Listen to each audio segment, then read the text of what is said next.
नमस्कार, मैं हूं नंदिता कुडेशिया और आप देख रहे हैं डीएनपी इंडिया। उत्तर प्रदेश में अगले साल होने वाले विधानसभा चुनावों के मद्देनजर सभी राजनीतिक पार्टियां अपनी मुफ्त स्कीम लेकर जनता के सामने हाजिर हो गई हैं। अगले साल यानी 2022 में विधानसभा चुनाव होने हैं उत्तर प्रदेश में। ऐसे में तमाम जो पार्टियां हैं, जो तमाम सियासी दल हैं, वो जनता का ध्यान अपनी तरफ आकर्षित करने की कोशिश कर रहे हैं। आम आदमी पार्टी ने उत्तर प्रदेश में सत्ता में आने पर मुफ्त बिजली देने का वादा किया है। 16 सितंबर को उत्तर प्रदेश की राजधानी लखनऊ पहुंचे दिल्ली के डिप्टी सीएम मनीष सिसोदिया ने ये ऐलान भी कर दिया।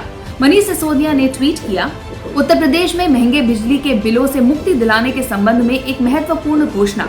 आम आदमी पार्टी सरकार बनने के 24 घंटे के अंदर ही हर आदमी के घरेलू उपयोग के लिए 300 यूनिट तक फ्री बिजली मिलेगी। इससे पहले अयोध्या में तिरंगा यात्रा निकाल मनीष सिसोदिया ने कहा था कि वो उत्तर प्रदेश में ऐसी सरकार देना चाहते हैं जो श्री राम के आदर्शों पर चले। उन्होंने कहा, भगवान राम की कृपा से ही उन्हें दिल्ली में सरकार चलाने का मौका मिला है। उन्होंने कहा कि दिल्ली के मुख्यमंत्री अरविंद केजरीवाल इकलौते ऐसे मुख्यमंत्री हैं जो भगवान राम से प्रेरणा लेकर सरकार चला रहे हैं, वरना कुछ नेता तो ऐसे हैं जो राम के नाम पर किस तरह सियासत कर रहे हैं ये सभी जानते हैं। अरविंद केजरीवाल इससे पहले पंजाब, उत्तराखंड और गोवा में भी मुफ्त बिजली का वादा कर चुके हैं। अगले साल इन सभी राज्यों में विधानसभा चुनाव होने हैं। वैसे अरविंद केजरीवाल के उत्तर प्रदेश में किए गए इस ऐलान के बाद जानकारों का मानना है कि इससे सरकार पर 23,000 करोड़ से ज्यादा का अतिरिक्त वित्तीय भार पड़ जाएगा। वर्ष 2021-22 के आंकड़ों पर गौर करें तो यूपी में लगभग 2 करोड़ 75 लाख घरेलू उपभोक्ता हैं, जिनसे कुल राजस्व लगभग 26,741 करोड़ आता है। इस समय सरकार द्वारा कुल घोषित सब्सिडी लगभग 11,000 करोड़ है। अगर 300 यूनिट तक की घरेलू उपभोक्ताओं को बिजली मुफ्त कर दी जाए तो उपभोक्ताओं की कुल संख्या लगभग 2 करोड़ 43 लाख के करीब होगी।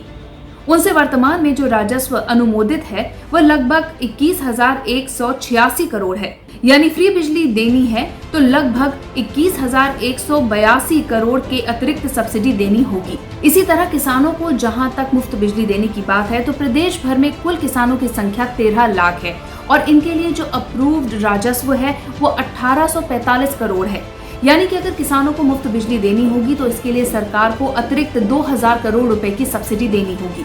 तो साफ जाहिर है कि अगर 300 यूनिट तक फ्री बिजली देनी है सरकार को, उपभोक्ताओं को, तो इसके लिए उन्हें 23,000 करोड़ रुपए का अतिरिक्त भार झेलना होगा। अब वैसे उत्तर प्रदेश में विधानसभा चुनाव होने में कुछ ही महीनों का वक्त बचा है। तमाम सियासी दल अलग अलग घोषणाएं कर रही हैं। बात बिजली की हो और अखिलेश यादव चुप बैठ जाएं, ऐसा कैसे हो सकता है। अखिलेश यादव ने तो प्रदेश भर में सारे बिजली घरों के नाम गिना दिए और कहा कि इन सभी बिजली घरों के निर्माण का काम उनकी सरकार में ही शुरू हुआ था। उन्होंने कहा कि जैसे ही ये बनकर तैयार हो जाएंगे प्रदेश में बिजली की स्थिति सुधर जाएगी। उत्तर प्रदेश के पूर्व मुख्यमंत्री अखिलेश यादव ने कहा कि बिजली को दुरुस्त करने का काम उत्तर प्रदेश में जितना उनकी सरकार ने किया है किसी और सरकार ने नहीं किया है। उन्होंने साफ तौर पे कहा कि अगर वो सत्ता में लौटते हैं तो किसानों को, व्यापारियों को, गरीबों को बेहतर बिजली की सुविधाएं दी जाएंगी। हालांकि उन्होंने मुफ्त बिजली की बात तो नहीं कही, लेकिन इतना संकेत जरूर दे दिया कि समाजवादी पार्टी के मैनिफेस्टो में बिजली के मुद्दे को प्रमुख स्थान जरूर दिया जाएगा। उत्तर प्रदेश के विधानसभा चुनाव में कुछ ही महीनों का वक्त बचा है और ये प्रदेश बहुत ही अहम है किसी भी राजनीतिक पार्टी के लिए। यही वजह है कि तमाम पार्टियां यहाँ पर तमाम तरीके के वादे कर रही हैं, मुफ्त बिजली, मुफ्त सामान, सुविधाएं देने की बात कर रही है और अलग अलग घोषणाएं कर लोगों को लुभाने की कोशिश कर रही है। लेकिन मुफ्त बिजली, मुफ्त सुविधाओं के ये वादे जनता को कितने पसंद आते हैं ये वक्त बताएगा। साथ ही ये भी देखना होगा कि तमाम और परेशानियां जैसे कि किसान आंदोलन जैसी मुद्दे इस वक्त कितना असर डालते हैं लोगों की वोट करने के पैटर्न पर, ये देखना बहुत अहम होगा। हमारी इस रिपोर्ट के बारे में आपकी क्या राय है कमेंट सेक्शन में जरूर लिखिएगा। साथ ही अब तक अगर आपने हमारा चैनल सब्सक्राइब नहीं किया तो जल्द ही इसे सब्सक्राइब, लाइक और शेयर कीजिए। नमस्कार।